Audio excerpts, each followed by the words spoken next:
বন্ধুরা, আজ আমাদের পাড়ার গ্রুপে একটা গেট টুগেদার ছিল। হচ্ছিলেন আমাদের পাড়ার এক মাসিমা আর ওনার দুই পুত্রবধূ। তাছাড়া মাসিমা আমাদের জন্য বানালেন নেপালি সেলরুটি, মটরের আচার ও পায়েস। তো মাসিমার কাছ থেকে শিখলাম কিভাবে নেপালি সেলরুটি বানাতে হয়।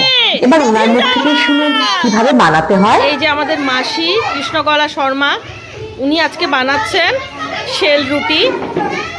মাসি, তুমি বলো এটার মধ্যে, এই ঘোলটার মধ্যে কি কি আছে? এখানে আছে চাউলের গুঁড়ি, তারপরে ময়দা, তারপরে চিনি, আটা, সুজি। সুজি। এটাকে তুমি এখন এইখানে ঢালবে। ঢালবে। ঢালো। এরকম ঢালবে। হ্যাঁ, এটার নাম হলো নেপালি সেলরুটি।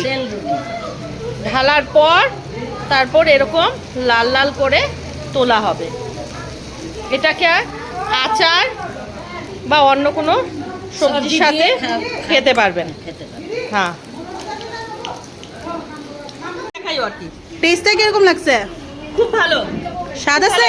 এটার সাথে এই মটরের চাটনি আর এই পায়েস দুর্দান্ত।